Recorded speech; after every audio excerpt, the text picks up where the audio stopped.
if one thing hadn't already been made crystal clear to you during this NFL offseason, it should be abundantly clear now.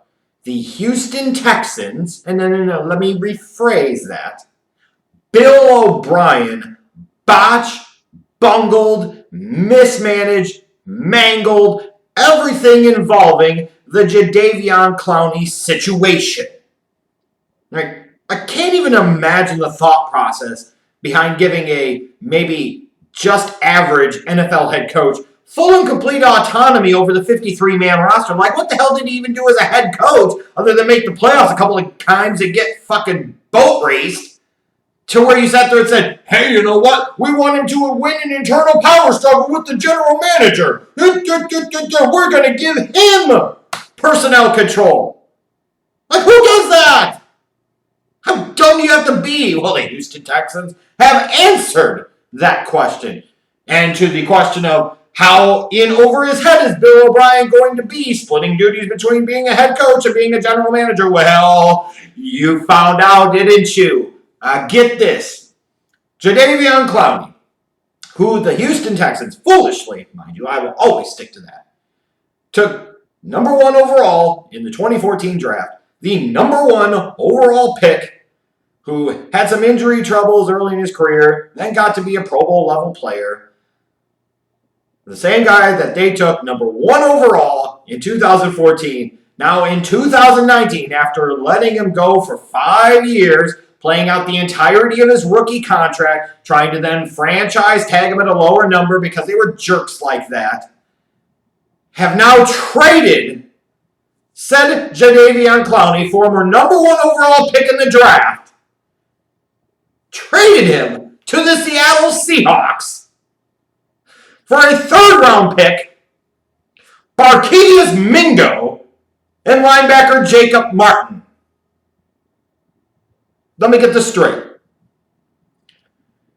You gave up Jadeveon Clowney, who has Pro Bowl talent, has made a Pro Bowl, to the Seattle Seahawks for a 3rd-rounder, a guy who was a former number 6 overall pick that completely washed out in Cleveland and has bounced around a couple places in Barkevious Mingo, and Jacob Martin. A what?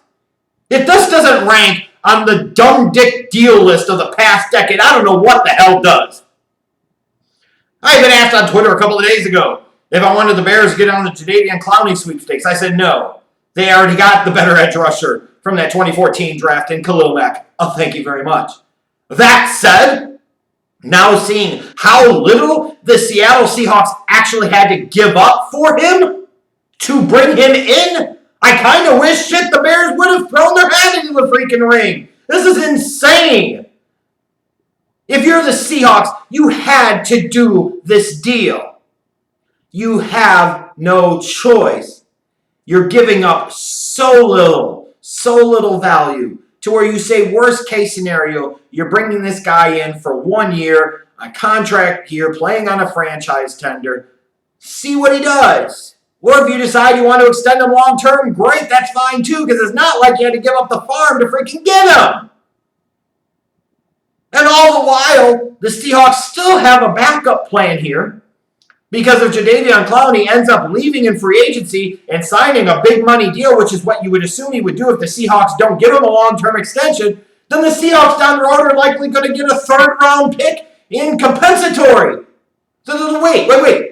So you're telling me that the 3rd-round pick that they gave up, either Clowney becomes a stud and the 3rd-round pick you gave up and the 2 scrub linebackers you gave up is nothing, or you basically wait another year and you get that 3rd-round pick back as a compensatory pick when he leaves and signs somewhere else. Like, this is one of those ding-dong, just freaking do it type of deals. And all the while, the Houston Texans, you were exploring before trying to have some type of package involving Laremy Tunsil and this and this. At least you can make some type of justification there, because at least you're trying to protect the face of the franchise and Deshaun Watson.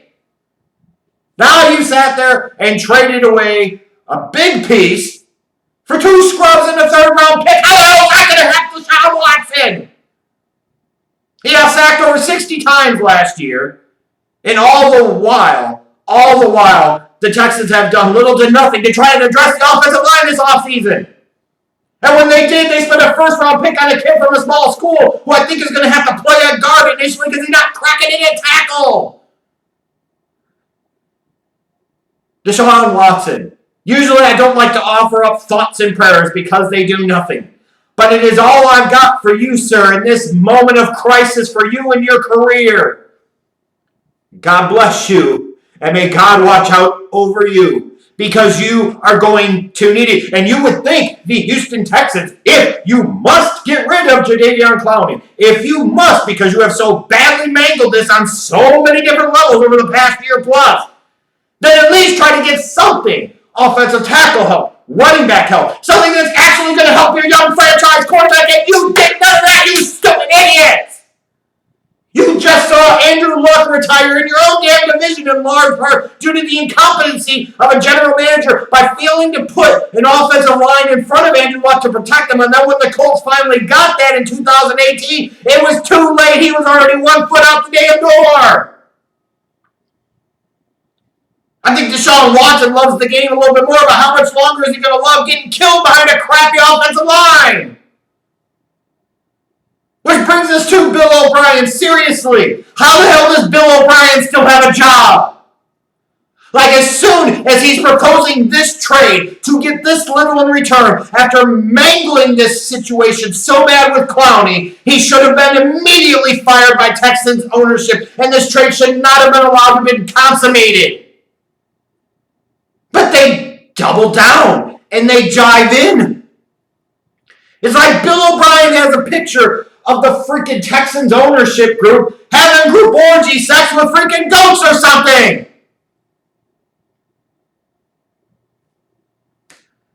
Like, what about Bill O'Brien is it that the Houston Texans just can't quit? And you now have doubled down on him, giving him additional responsibilities that he didn't earn and most certainly as hell did not deserve, just so that way he can trade away a former number 1 overall pick for damn peanuts. You got to imagine now, Texans fans are going to be loud and proud and saying, hashtag fire Bill O'Brien. And could you blame them? Like, I can't imagine looking yourself in the mirror and thinking this is a good deal. And if you want to put a spin on it and say, oh, if they didn't make the deal, they were probably going to resend the franchise tender. Well, that's just even worse. They out-leveraged themselves, waited months to do this, and then the market basically freaking dried up. Bill O'Brien is a joke. Bill O'Brien is nothing more than an average NFL head coach that you most certainly can do just as good or better than. What's the upside here? You let him construct and control every element of the 53-man roster so that way you can make it to the first round of the playoffs at your absolute upside and get washed by 20-plus freaking points. He's already done that a couple of times. If you're not careful, Bill O'Brien is going to permanently sink the Texans into a quagmire of suck. It's going to cost you the tail end of the peak years of J.J. Watt's career. And it could potentially cost you the full upside and potential of Deshaun Watson's career. The Houston Texans need an intervention. They need to change the locks and fire Bill O'Brien's ass, and they need to do it now. The Seahawks got away with robbery. Robbery. And Bill O'Brien finally feels good about it, probably. Dumb son of a bitch. Fire Bill O'Brien. How could you not?